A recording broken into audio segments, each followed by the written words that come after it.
Olá, muito boa tarde. Eu sou Daniel Lucas Oliveira.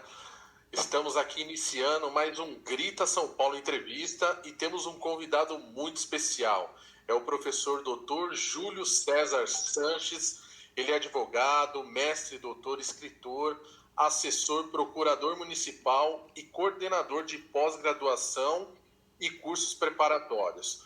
Júlia é professor em mais de 26 universidades e instituições de ensino no Brasil, professor convidado pela TV Justiça, Saber Direito, apresentador do programa da TV Cresce, OAB Questão de Direito, e possui um canal no YouTube com mais de 70 mil inscritos.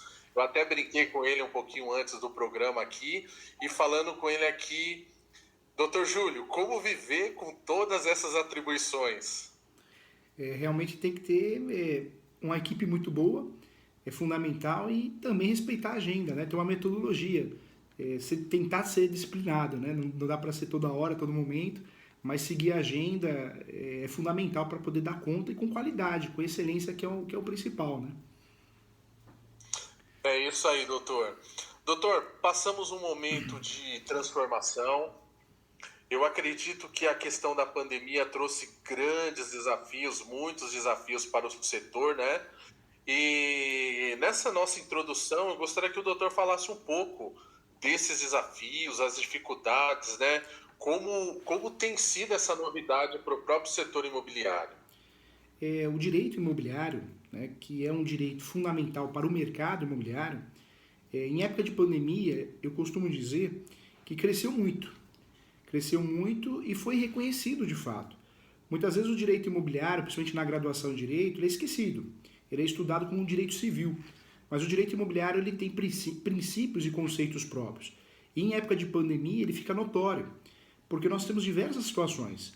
O direito imobiliário estuda assim as relações condominiais, e no direito condominial nós temos muitas discussões a respeito da pandemia, o que pode, o que não pode fechar, o que pode e o que não pode ser obrigatório. Aí nós vamos para os contratos imobiliários. Em época de pandemia, como que ficou? Como que fica essa situação dos financiamentos imobiliários? Será que eu consigo ganhar tempo para fazer o pagamento da minha parcela imobiliária, né? Na parcela do meu empréstimo, do meu financiamento imobiliário? Também uma questão muito falada, cogitada. E aí outras situações também, como o próprio despejo. E aí, será que o despejo ele pode ocorrer em época de pandemia? Será que não? Será que a ordem de despejo está suspensa? A reintegração de posse, a emissão da posse, a ação reivindicatória? Então são questões importantes. E uma questão que eu acredito que é o ápice, né, do direito imobiliário e do mercado imobiliário nesse momento de pandemia é o aluguel. Será que eu posso aumentar o aluguel em época de pandemia? Será que eu vou aplicar o IGPM? Né? O IGPM estourou, explodiu. Será que é correto aplicar esse reajuste, esse índice de reajuste em época de pandemia? Outro detalhe também, será que eu locador, eu proprietário, eu possuidor, posso dar desconto? Devo dar desconto ou não? Nós temos a ação revisional. Hoje as ações revisionais, o inquilino comercial residencial na locação, que ingressa com uma ação revisional, 90% dos casos ele vai conseguir, até com muita facilidade, reduzir o valor do aluguel, com uma decisão judicial. Então, várias situações em época de pandemia do direito imobiliário e do mercado imobiliário foram levadas em questão, porque nós temos diversas discussões. A moradia é fundamental, né? Não dá pra gente não morar em algum lugar, seja alugado, seja emprestado, seja comprado à vista, seja parcelado, nós temos que morar em algum lugar. E essa discussão de moradia e também de uso para trabalhar, nós temos que usar algum lugar para trabalhar, apesar do home office, é uma discussão presente no dia a dia do brasileiro. Então o direito imobiliário, diferente de outros ramos, é um ramo que, quer queira, quer não queira, você vive ele todo dia, porque você mora em algum lugar ou trabalha em algum lugar, né? Exatamente. E uma questão que tem ficado bastante em evidência é a questão das assembleias virtuais, né? Muitas assembleias têm ocorrido em alguns condomínios. O doutor, como vê essa situação? A assembleia é permitido? Quais são os tipos de pautas que deveriam ser aprovados, tratados em assembleias? Como o doutor vê isso daí? O Brasil é um país que está evoluindo aos poucos, né? Conta-gota. Eu falo que o filme Tropa de Elite, pena que foi até o número 2, deveria ter ido até o 12. Tinha muita história para contar ainda, né? Principalmente o judiciário, questões importantes do judiciário. Pena que parou no 2. Em época de pandemia, de certa forma, claro, a pandemia é algo terrível, né? Acabou tirando muitas vidas. Fica até a homenagem aí em relação a essas famílias, as pessoas que perderam algum ente querido em relação ao Covid. Mas temos um ponto positivo. De certa forma, nós tivemos um empurrão. O brasileiro, os órgãos públicos, o Poder Judiciário, nós sempre tivemos um pé atrás em relação a algumas tecnologias, principalmente as reuniões online, igual está acontecendo agora, né, entrevista online. Nós sempre tivemos um pezinho atrás. Enquanto em outros países isso era mais comum, mais normal, no Brasil sempre foi mais difícil. Essa ideia sempre foi travada. Nós somos conservadores em relação a isso. E com a pandemia, nós tivemos um empurrão. Hoje é comum no direito médico a consulta. A consulta através de aplicativos, através de plataformas. Então hoje você tem a consulta com o médico através de plataforma. Demorou muito para ocorrer isso no Brasil. Isso já ocorre em outros países. Então também foi um avanço lá no direito médico, usando como exemplo. No direito imobiliário, isso também ajudou muito. Nós tivemos um grande empurrão. Hoje é possível sim as assembleias, através de sistemas e plataformas. Nós temos hoje vários prestadores de serviços que até gravam e já criam já a ata pronta.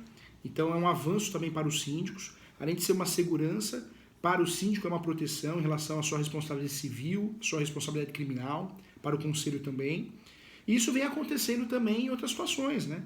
As audiências hoje, 99,9% das audiências que estão ocorrendo no Brasil, tanto a audiência justificativa, justificação, saneamento, instrução e julgamento, conciliação e mediação, e até as sustentações orais nos tribunais estão ocorrendo de forma online, através também de plataformas. Então, a pandemia, claro, é muito triste, mas no que diz respeito a impulsionar o uso dessas tecnologias em todos os segmentos, né, e também no direito, não só no direito civil, mas em outros ramos do direito, e principalmente no direito imobiliário, foi um avanço. Então hoje nós temos sim a oportunidade, enxergo com bons olhos, eu acho que reuniões condominiais podem ser feitas perfeitamente pela plataforma, online.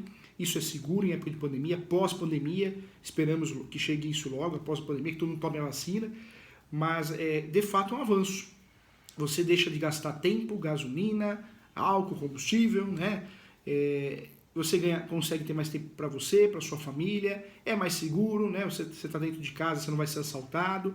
Talvez quem more, né, no interior, numa cidade mais tranquila, mais calma, não enxergue isso, porque tem essa qualidade de vida.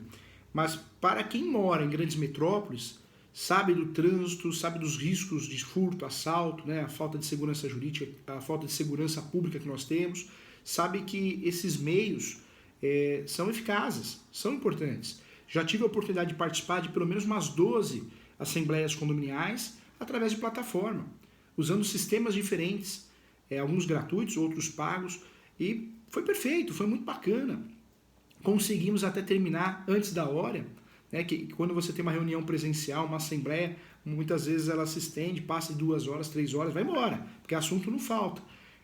Nas audiências isso também tem ajudado muito, evitar o fórum, ficar lá esperando no fórum, cansativo, uma audiência atrás da outra. Acredito sim que nós precisamos tomar um certo cuidado em relação à segurança, né? Nós tivemos aí agora, recentemente no Brasil, o site do TJ, né, se não me engano, no Rio Grande do Sul, que sofreu aí um acesso, né, de um hacker e ele captou as informações. Então, a nossa preocupação é em relação à segurança, né, desses arquivos, a segurança dessas reuniões, para que não sejam hackeadas, para que não sejam objeto de fraude. E eu acho que o Brasil precisa, sim, trabalhar isso, pensar nisso, selos de segurança, né, para que não aconteça o que aconteceu no Rio Grande do Sul, no Tribunal de Justiça do Rio Grande do Sul.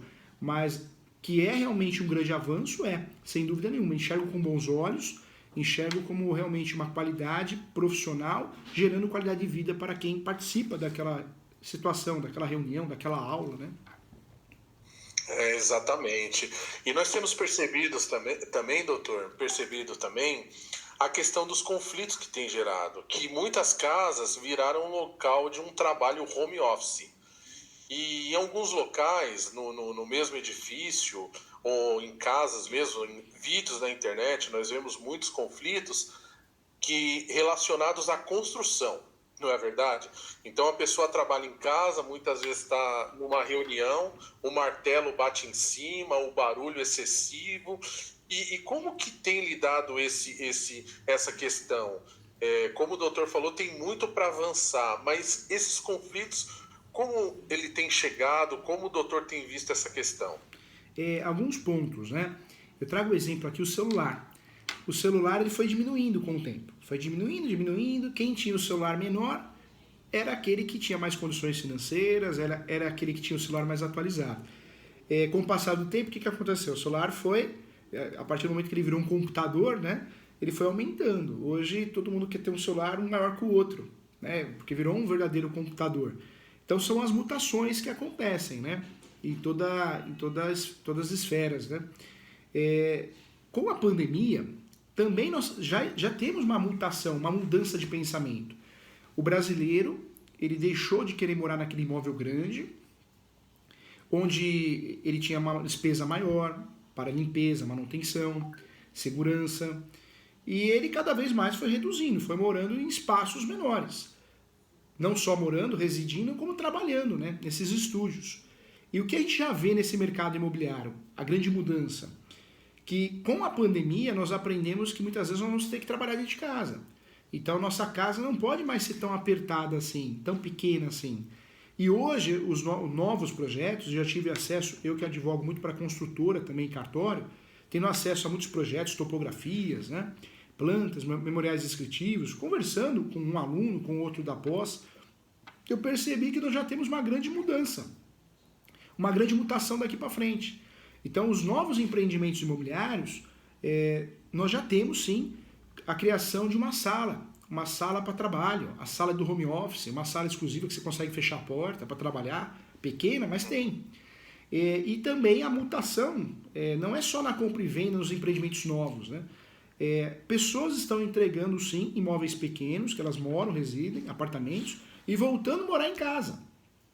Porque a pessoa percebe que quando ela trabalha em home office, ela morando em casa, ela consegue ter mais liberdade, privacidade, né? Ela consegue ter mais espaço, consegue talvez passar um final de semana com mais qualidade, né? Então é uma mudança de pensamento que a pandemia gerou, principalmente no nosso país, no Brasil.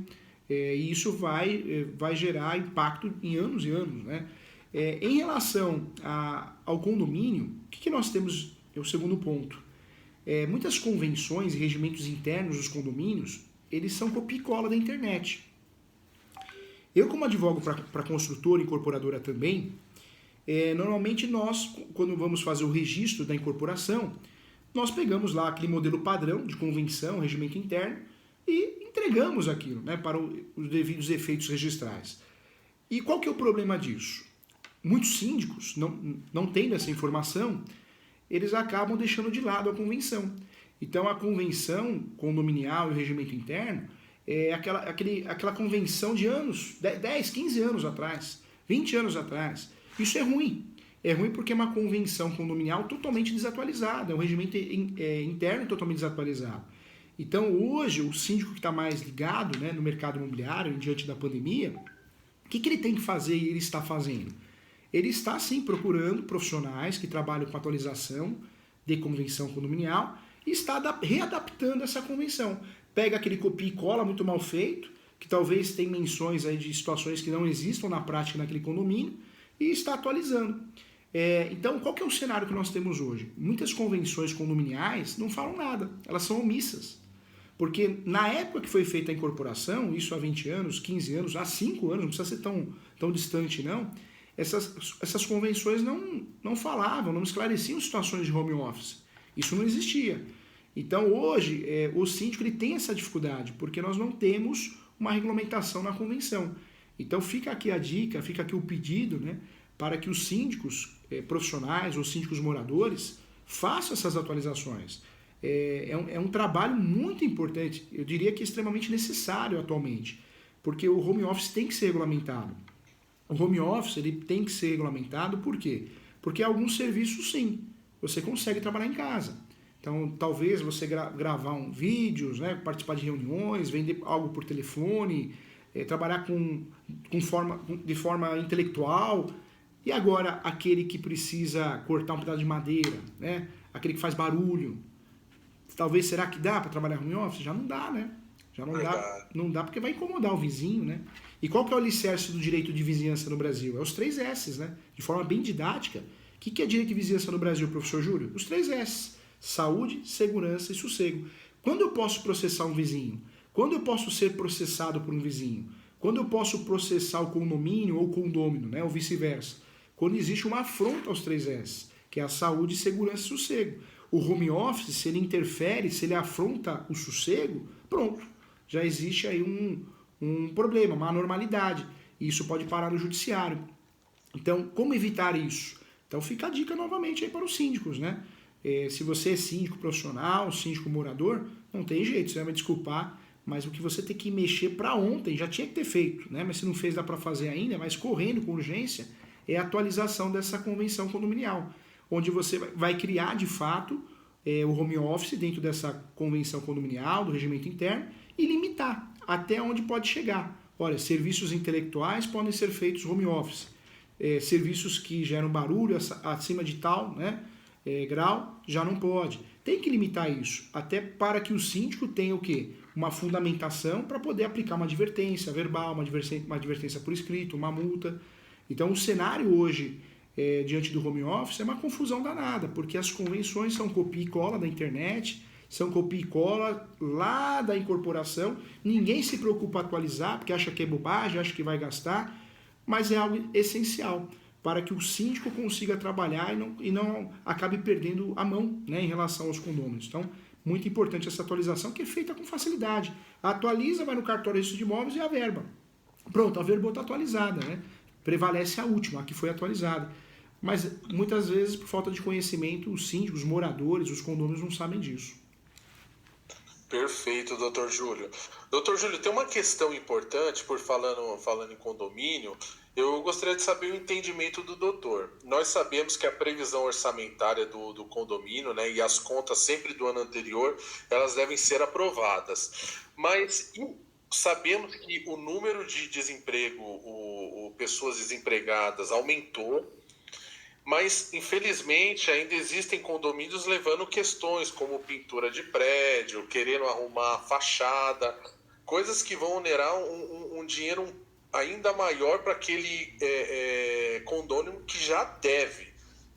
Como o senhor acaba vendo essa situação? Será que é o momento dessas reformas? Será que é o momento dessas pinturas? Por mais que o condomínio tenha um caixa bom, porque existe uma contradição. Nós temos um caixa bom, ou se não está faltando dinheiro, mas tem dinheiro no caixa. Nós vamos usar o do caixa, mas o número de inadimplentes é grande. É um pouco contraditório, né? Será que pautas como gerando gasto por condomínio é o momento? Nesse momento de pandemia, o que eu venho falando nas aulas, nas palestras, nas entrevistas, está faltando o quê? O bom senso. Não adianta eu pensar só em mim, só na minha família, cada um tem uma situação financeira diferente, nós temos que respeitar isso. Infelizmente, falta bom senso por parte dos síndicos, por parte de muitos condôminos, por parte de vizinhos, por parte das pessoas, né? Infelizmente, a pandemia, que era assim, para de fato nos ajudar a entender a importância da vida, a importância do próximo, né? A importância do tempo, muita gente não aprendeu nada com a pandemia. O que a gente vê no trânsito, as pessoas continuam discutindo, cada vez mais, né? Agressões físicas constantemente ocorrendo, a mídia mostra isso, verbais nem se fala. Hoje a orientação é evitar brigar no trânsito, porque as pessoas estão sem paciência, estressadas, deprimidas por causa da pandemia. Então, para sair uma fatalidade é muito rápido, para acontecer. Então, a orientação é evitar. E essa falta de bom senso, ela vai gerar, sim, complicações, e podendo parar até no Poder Judiciário. Eu concordo plenamente, nesse momento de pandemia, onde muita gente está desempregada, famílias, né, desempregadas, não é o momento de você fazer reformas, manutenções de aparência, né, benfeitorias que não tenham uma conexão com algo urgente. As reformas devem ocorrer, sim, reformas, manutenções, quando existe uma urgência. Uma urgência porque realmente tem que fazer. Então, energia, hidráulica, não tem o que falar, né? Elevador, mas reformas, só para deixar mais bonito, a aparência, né? Benfeitorias que não sejam necessárias, a orientação é que os síndicos nesse momento não façam isso. Por quê? Porque existe sim um aumento da inadimplência condominial. Acredito que em todos os segmentos nós tivemos um aumento muito grande em relação à falta de pagamento. Isso é real, né? Não tem como fugir disso. É notório o desemprego no Brasil. Tem gente que não enxerga, não tem a noção de quantos desempregados nós temos no Brasil. Isso é muito triste. Então nós pedimos bom senso. Nas palestras eu sempre oriento, bom senso, síndico. O síndico, nesse momento, não é o momento de você criar despesa. É o momento de ficar com o básico, né? O feijão com arroz mais bem feito. Então, nesse momento nós pedimos sim o bom senso.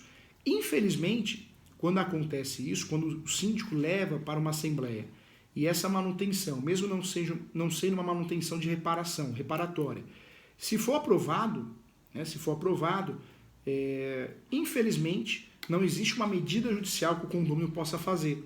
Né, uma medida judicial que o condomínio possa fazer, olha, eu não aceito que eu estou desempregado. Não tem. Por isso morar em condomínio tem um lado bom, né, que é a segurança, muitas vezes, talvez as áreas de lazer, né, mas tem um lado muito ruim, que você não é proprietário sozinho, né, principalmente da parte comum, da parte individualizada tudo bem, né, você é proprietário, é só seu, é uma área exclusiva para você. Mas você não tem o poder das decisões a respeito das áreas comuns. Tudo isso é discutido em assembleia. Não é só o síndico que vai decidir, é a assembleia, votos, né? Então hoje nós não temos no Brasil uma medida judicial, diferente até que outros países, né? Alguns países europeus nós temos medidas judiciais para mudar a decisão de uma assembleia. No Brasil não. Na legislação condominial nós não temos nenhuma medida judicial, então se for aprovado realmente em assembleia, essa reforma, essa benfeitoria, né, mesmo que não seja de caráter de urgência, sendo aprovada, não tem como fugir. É um ponto negativo do condomínio. Justamente eu fiz essa pergunta porque é até um contraditório. A pessoa ela deve no condomínio, ela é inadimplente, e aí o próprio síndico com o conselho vai gerar novos custos, onde a pessoa não tem nenhum direito de se manifestar, porque se ela está atrasada, ela não pode votar em assembleia. É verdade, verdade, concordo plenamente. Doutor Júlio, eu estava vendo o canal no YouTube do doutor e indico, ó, você que está aí acabando a entrevista, vai lá, doutor Júlio César Sanches, muita coisa legal.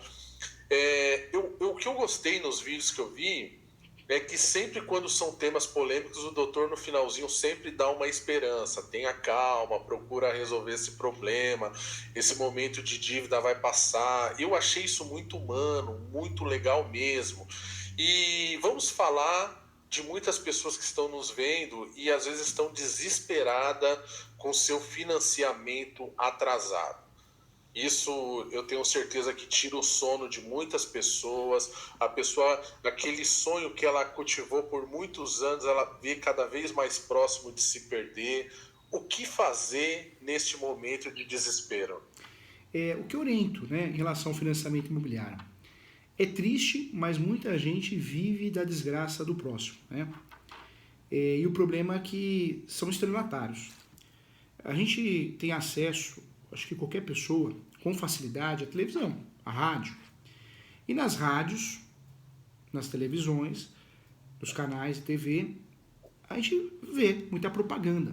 Ligue para nós que nós vamos resolver o seu problema, vamos reduzir os juros abusivos do seu financiamento imobiliário em 50%, 70%, ou do carro, ou do empréstimo. Cuidado. Gostaria muito que essa entrevista chegasse às pessoas que estão vivendo essa situação, para poder proteger você, para você não cair em mais uma fria da vida, né? Mais uma fraude. Tomara que chegue até você, que Deus leve até você. Por quê? O que vendem para o brasileiro? O brasileiro ele faz o financiamento imobiliário, financiamento de carro, vamos dar mais ênfase ao financiamento imobiliário. E aí, essas assessorias, que são escritórios de advocacias, mas a OAB não permite divulgar com o nome fantasia, então eles criam um CNPJ. Então, assessoria Master, Mega, Plus, vários nomes diferentes, e você liga nessa assessoria e você é induzido, né? Você é induzido, você está desesperado, você, sua esposa, seu marido, que você vai conseguir a redução de 50% do financiamento imobiliário, 70%. Desculpa falar, mas eu quero falar a verdade, eu quero o seu bem que está escutando essa entrevista. É fraude, é mentira. O golpe está aí, cai quem quer, né? Se você quiser cair no golpe, vai cair, vai apertar mais ainda a sua situação. Não existe uma ação milagrosa que vai reduzir juros abusivos, taxas abusivas. Não existe. Nós temos sim o Banco Central. O Banco Central, ele dita as regras. E ele esclarece o que é juros abusivos. Qual que é o problema disso? Os juros abusivos, claro, existem juros abusivos, existem taxas abusivas. Isso é notório. Mas hoje, quem ingressa com uma ação, e a ação é chamada ação revisional, o que vai acontecer? O judiciário se blindou. Nós vivemos uma fase, e eu falo mesmo, eu acho que a gente tem que falar, é o direito que está previsto na Constituição Federal, quando a gente fala a verdade ainda, não estamos difamando ninguém, mas é real. O judiciário criou uma jurisdição defensiva. O Poder Judiciário criou uma jurisdição defensiva. Pena que o Tropa de Elite, eu volto a falar, parou no 2. O Tropa de Elite tinha que ter ido até o 12. E talvez o último filme ia falar do Poder Judiciário. Nós pegamos muito no pé de políticos, não é verdade? Muito, né? Tem que pegar mesmo. Mas nós esquecemos o Poder Judiciário. Você que é cidadão brasileiro e está escutando essa entrevista, está vendo, você não sabe o que acontece no Poder Judiciário. Não vamos generalizar. Tem muitos bons juízes, boas juízas, bons servidores, mas tem muita situação sombria, obscura, né? Infelizmente, o Poder Judiciário, não todos os juízes, não generalizando, tem muitos juízes que dão aula comigo, frequentam minha casa, que são juízes por amor, de carreira, por dom, mas muitos não. Muitos entram, passam no concurso público apenas pela estabilidade, apenas pelo salário, não ama o que faz, pelo contrário, detesta, né? Se afastam através de depressão, se afastam por isso, por aquilo, não aparecem no fórum há muito tempo, colocam um assessor para julgar. É a realidade que o brasileiro tinha que saber. É a realidade que o leigo tinha que saber. Pena que essa informação não chega, né, para o leigo. Infelizmente, nós pegamos no pé de político, tem que pegar mesmo. Mas e o judiciário? O judiciário é prestador de serviço também. Tem que entregar um serviço de excelência. Então o judiciário, o que ele fez? Ele se blindou. Algumas ações, alguns assuntos, ele fala não. Mesmo o Banco Central falando, isso é juros abusivos, isso é taxa abusiva. Vai o judiciário e fala, não é, não concordo. Você assinou porque você quis. Você tem estudo, você é adulto, você não é incapaz, você não é retardado, você assinou porque você quis, né? Você assinou porque você sabia, você leu antes de assinar. Agora vai me desculpar, nós somos obrigados a ser peritos em juros abusivos, cálculos abusivos, antes de assinar um contrato. É uma palhaçada, né? É triste, mas é a realidade. Então nós temos uma blindagem. O judiciário ele quer se livrar de processos para bater meta do CNJ. Juízes querem o quê? Querem promoções, os juízes querem fazer parte de corregedorias, então, para ganhar adicionais. E o que acontece hoje? Então, esses juízes, que acreditamos ser a parcela menor, a parcela maior, né, bons profissionais, esses juízes criaram a jurisdição defensiva. Eles blindam, você não consegue passar. Então, cai a ação revisional para eles julgarem, o que eles fazem? Julga extinto sem execução do mérito ou julga improcedente. Julga improcedente porque a culpa é sua. A culpa é sua, você assinou com o Banco Itaú, com o Bradesco, com o Santander, você sabia o que estava assinando. E aí eu pergunto para você que é cidadão de bem, trabalhador, que acorda às 5 horas da manhã, 6 horas, 7 horas, que trabalha, que tem 3 empregos, é justo isso, né? Poxa, o Banco Central, que é quem entende do assunto, fala que é abusivo, o judiciário fala que não é. O perito fala que é abusivo, o judiciário fala que não é. O perito contábil, né, seja o economista, o contador, fala que é abusivo, e o juiz fala que não é. Não dá, né? O juiz ou a juíza. Triste. E aí você fala, mas tem recurso para isso. Se eu não concordo com a decisão de primeiro grau, vou recorrer. O que acontece em segundo grau? A decisão é mantida. Mas tem 3 graus de jurisdição, professor Júlio. Para ficar mais didático, eu vou recorrer para o terceiro. O que acontece? A decisão de primeiro grau é mantida. Então, infelizmente, hoje a ação revisional virou uma aventura jurídica. Aquela pessoa que está numa situação que não está conseguindo pagar o financiamento imobiliário, aquela pessoa que está numa situação que vai deixar de pagar financiamento imobiliário logo mais, que já caiu numa normalidade, poxa, já está passando uma situação difícil. Não consegue pagar o financiamento imobiliário, não consegue pagar o condomínio. Aí cai na mão de uma empresa que vende um sonho, vamos reduzir os seus juros abusivos, e essa empresa sabe, faz todo dia a mesma coisa, ingressa com uma ação pedindo, né, o reconhecimento dos juros abusivos, e o judiciário vai falar nananina não, porque você sabia o que você assinou. Então, essa pessoa, esse casal, essa família, além de assumir uma despesa com honorários advocatícios, com essa empresa que diz vender um milagre, além de assumir custas judiciais, além de pagar custas para recorrer, porque a gente paga para tudo, paga para nascer, paga para viver, paga para morrer nesse país. Então, a hora que paga, né, paga as taxas judiciais, as taxas recursais, lá depois de 3, 4, 5 anos, vai vir a bomba. E qual que é essa bomba? O nome dela é sucumbência. Porque se você perder em primeiro grau, segundo grau e terceiro grau, talvez a sucumbência pode chegar a ter 20% do valor da causa. E o valor da causa é o valor do imóvel, o valor do contrato. Aí você vai ter que pagar 100, 200 mil reais de sucumbência, ou mais, né? Ou seja, 5 anos para você ter uma bomba para pagar, e talvez você já tenha até perdido, né, o imóvel, porque se você precisar que resolva para ontem, que você não consegue pagar hoje o financiamento imobiliário, você vai esperar um processo durar 5, 6, 7, 8 anos? Muito errado, muito absurdo, né? Então muita gente tem parcela de culpa nisso. Então cuidado, você que está escutando, financiamento imobiliário não é brincadeira. Não estou conseguindo pagar, professor Júlio, o que eu posso fazer? Tenta fazer um aporte, pegar um dinheiro emprestado, algum parente, algum conhecido, um caixa que você tenha, faz um aporte. O que é o aporte? Você consegue pagar, quitar parte da dívida, parcial. Tenta fazer a portabilidade para um outro banco, com muito cuidado, né, para não cair em golpe também, mas a portabilidade muitas vezes reduz a parcela. Tenta verificar com o banco se ele tem um sistema de suspensão do financiamento, são poucos bancos que fazem isso, mas em época de pandemia nós tivemos. Tenta evitar ações. Se você vê que não tem jeito, qual ação fazer? Não é revisional. Eu não orientaria para minha mãe fazer revisional. Eu não orientaria para um filho meu fazer revisional, porque vai dar errado. Você vai arrumar mais despesa, mais dor de cabeça e vai ficar muito oneroso. Existem outras ações que você pode usar. Ação de exigir contas, para obrigar o banco ou a incorporadora a prestar contas. Café com leite não vai resolver, mas é uma ação que não causa tanto impacto, não te coloca em risco. Talvez uma ação de perdas e danos para os juros abusivos também não resolva, porque o dano moral no Brasil é tabelado, você não consegue ganhar com facilidade decisões acima de 5 mil, 10 mil, então não vai resolver. Se você tem um financiamento imobiliário, dependendo do valor da prestação, 10 mil reais não vai surtir efeito. E aí a última oportunidade que eu enxergo, que é uma ação, pelo menos não é uma ação aventureira, é a ação de rescisão de contrato. Ah, professor Júnior, mas se eu fizer uma ação de rescisão de contrato, eu vou perder meu imóvel. Não, você está dando um passo para trás e talvez 5 para frente. Porque se você não está conseguindo pagar o financiamento imobiliário, ou vai chegar uma hora que você não vai pagar, esse imóvel vai a leilão. Alguém vai arrematar, vai falar para você, saia do meu imóvel, que agora é meu. Se você não sair, ele vai fazer emissão da posse com liminar e vai tirar você.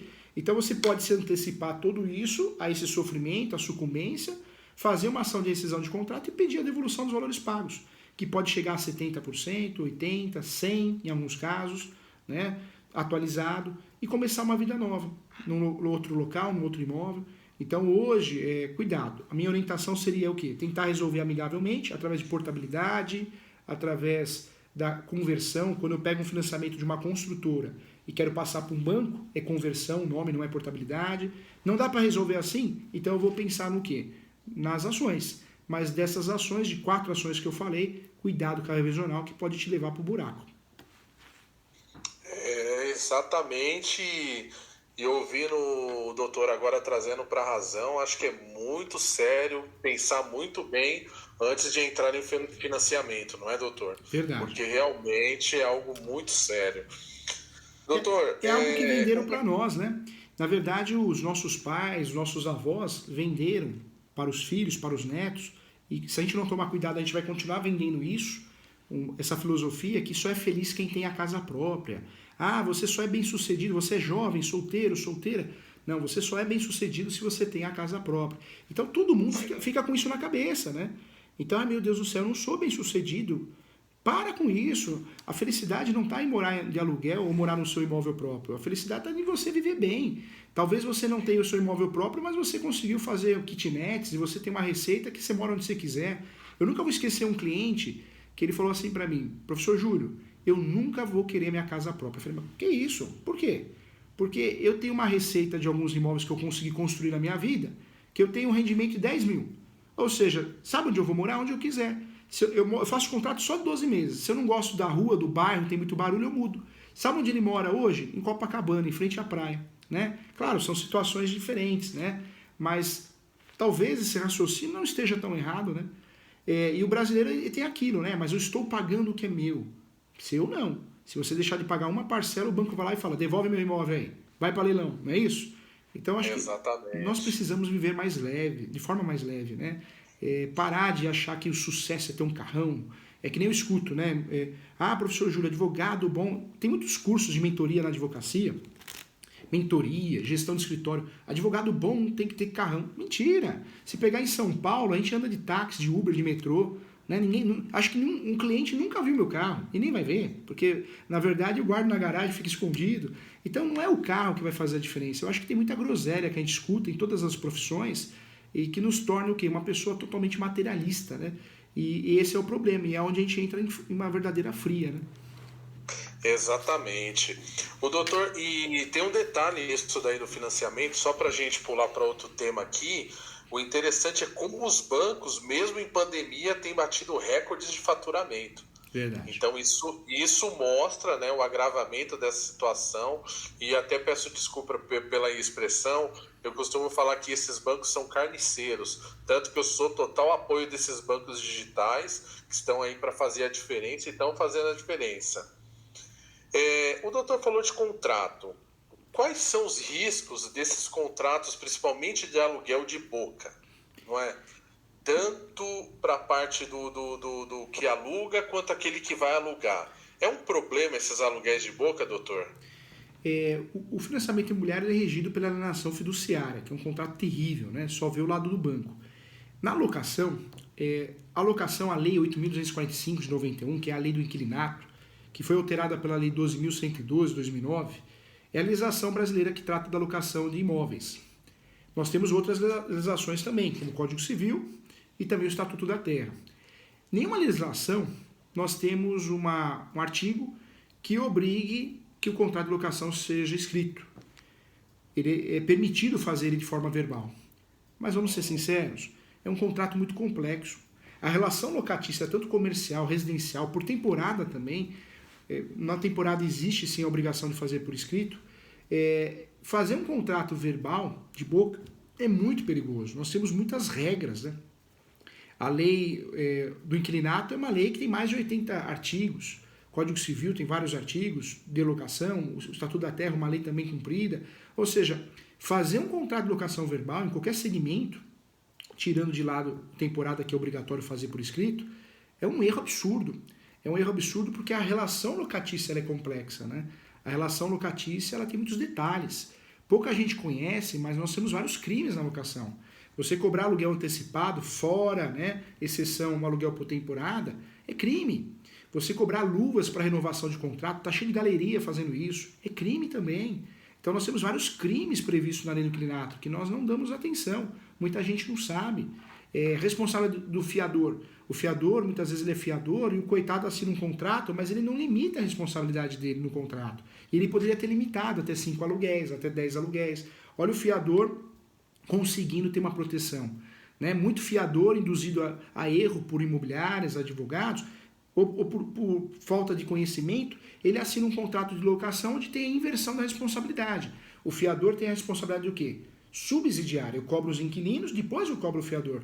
Mas infelizmente o fiador, não sabendo, ele é induzido a erro, ele assina um contrato onde tem uma cláusula dizendo que ele assume a responsabilidade de forma solidária. Então a locação é uma situação muito complexa. Quer ver outro detalhe que eu quero trazer para vocês? O direito de preferência. O coitado do comerciante monta uma pizzaria, um lava-rápido, um estacionamento, uma rádio, né, um escritório de advocacia e fica lá 5 anos. 5, 10 anos, vem o proprietário, o contrato está vencido, cai fora. Né? Pouca gente sabe que existe uma ação chamada ação de indenização de fundo de comércio.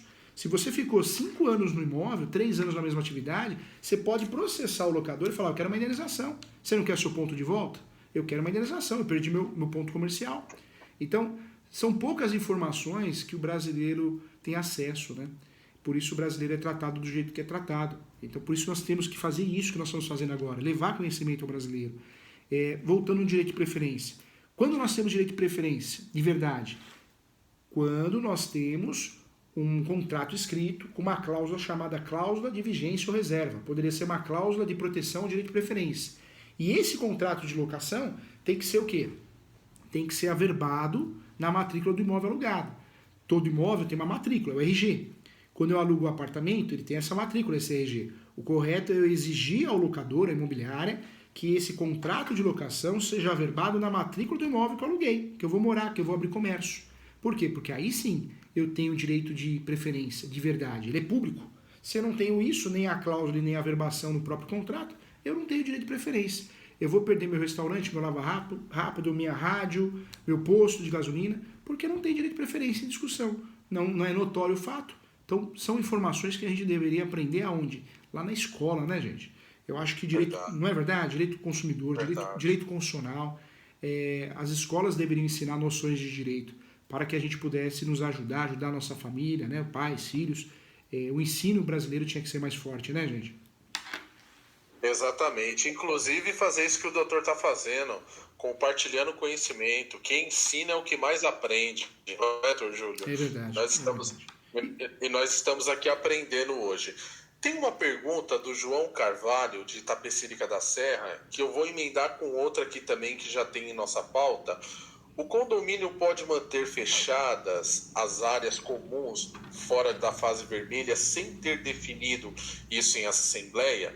Emendando essa pergunta, eu também faço assim: qual o limite do poder do síndico? Ele pode fazer o que quer ou todos os seus atos têm de passar por assembleias?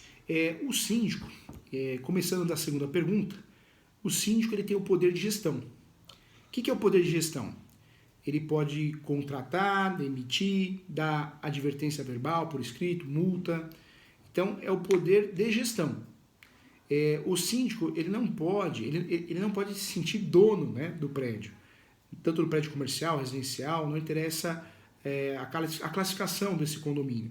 O síndico ele tem que entender que ele é um gestor como um gerente. Então, ele vai fazer o quê? Ele vai tomar conta. Esse poder de gestão dele é de fiscalização também. Ele pode fiscalizar, organizar. A partir do momento que ele toma uma decisão sem levar para a Assembleia, ele está assumindo uma responsabilidade e essa responsabilidade pode ser criminal e civil. Então, cuidado. Eu acho muito triste quando o condomínio tem um síndico que nunca fez um curso, né? O síndico deveria, sim, todos os síndicos, seja o morador, seja o profissional, deveria obrigatoriamente ter que fazer um curso para que ele possa, de fato, exercer a profissão com qualidade. Um curso de formação de síndico, até para se proteger. Porque nós temos que enxergar do outro lado. Às vezes o síndico está de boa fé, até morador, não vai receber nada com isso. Mas ele acha que é fácil, acha que é simples. E às vezes uma decisão... eu atuei num caso como advogado recentemente, que o síndico foi condenado a pagar uma indenização ao prédio de 420 mil. Ele teve um imóvel penhorado, depois esse imóvel foi a leilão. Então, o síndico muitas vezes não tem ideia da responsabilidade que ele tem, tanto civil como criminal. Então, o síndico ele precisa o quê? Não queira fazer mais que a sua função. Seja gestor, né? E se limite ao quê? A gestão, a fiscalização. Tudo que for decisões importantes, leva para a Assembleia. E aí sim você está mais seguro. É uma boa. Essa questão, é isso que eu queria falar também. Nós temos síndicos que não são exclusivos. Ele tem outra atividade e no tempo vago, vamos dizer assim, ele é síndico e acaba recebendo por isso. O doutor acaba vendo como um problema ou dá para conciliar? Acho que sim. Eu não enxergo o síndico morador como algo errado, né? O problema é que o síndico morador ou o síndico profissional ele tem que ter uma habilitação. Nós tínhamos que ter uma lei que para ser síndico você tinha que ter um certificado, como existe dos bancos, né? O CPA, né? Tem várias nomenclaturas diferentes, acho que inclusive até mudou. Mas para ser síndico você tinha que ter, né, pelo menos uma formação básica. E não só para proteger o condomínio, mas para proteger o síndico, porque às vezes ele está lá de boa fé, ele ou ela, e acaba sofrendo aí uma responsabilidade muito grande, uma ação indenizatória, um processo criminal, sem saber por quê, porque ele não faz ideia do que está fazendo. Então acho que tinha que ter uma fiscalização maior, ou pelo menos um incentivo maior ao síndico ter uma qualificação, uma habilitação para poder desenvolver o seu trabalho, né? É verdade, doutor. Doutor, tem uma pergunta aqui da Merlin Nascimento, ela é de Itaquaquecetuba. É uma pergunta bem curiosa. No meu condomínio, que tem apartamento de 3 dormitórios com varanda, paga um valor maior de condomínio. Isso foi decidido em assembleia. Gostaria de saber se é correto. É correto. Na verdade, existe sim diferenças de valores de condomínio. Esses valores vão ser determinados realmente pelo metro quadrado. Então, um apartamento que é maior que o outro, ele pode pagar sim um valor proporcional e isso vai tornar o condomínio maior do que o outro que tem um apartamento menor. Então, não existe nenhuma legislação que proíba isso. Na verdade, é muito comum e muito utilizado isso no cenário brasileiro, viu? Ah, perfeito. Então está respondido aí para Marilyn. Doutor, aproveitando uma situação, temos também observado muitos conflitos em relação à pessoa não pagar o aluguel, o dono do imóvel nervoso, né?